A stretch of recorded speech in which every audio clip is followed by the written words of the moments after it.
Hey, it's Chuck Karstensen, Course in Miracles, number 66. And a quick reminder for us today. I don't think I've talked about this in this way, but if it has, it's always good to have a reminder, is that Jesus stands at the end in case we fail temporarily, meaning to reset all of our corrections needed. Now, in the Course in Miracles, I have talked about this. It doesn't talk about like sin. Like sin is almost like if you look at sin as sin, that keeps you in failure, in separation from God.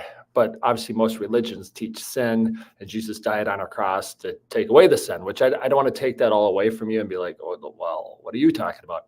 Basically, talk about the same thing with different language, which means it's easier to make the adjustment, make the correction, receive the forgiveness, give the forgiveness. So, in life, we always have failures, setbacks, could be daily, weekly. Something comes up, you're like, darn it, that didn't go my way. Or shoot, I said the wrong thing. I wish I would have did that different.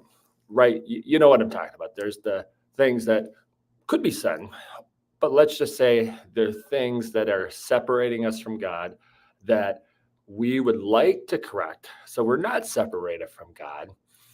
And even in all our trying and doing and learning, that we still mess it up sometimes.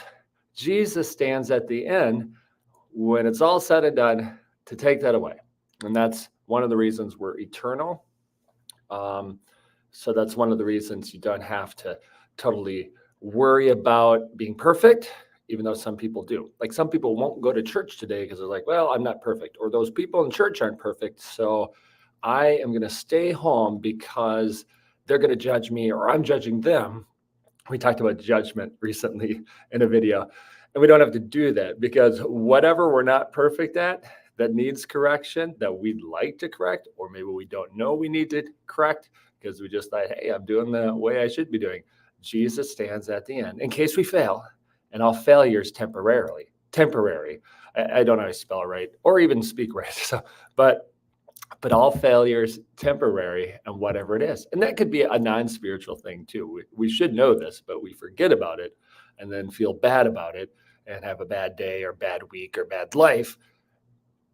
And all we need to do is understand that we just need a slight correction. And even when we mess up, Jesus stands at the end. So we are made perfect again. That doesn't mean to give you permission to go out and keep messing up intentionally. The correction you would want is the correction you and I need to receive the gifts that are out there spiritually for us. And I'm going to say that I'm working on it and you're working on it, and we all want to do our best. But even when the stuff we don't know or the stuff we know and then mess up or forget about, Jesus stands at the end in case we temporarily fail. So you always got that, and you learn about that with different language. But I want to share that today. Hopefully that helps. And this is lesson 66, Course in Miracles.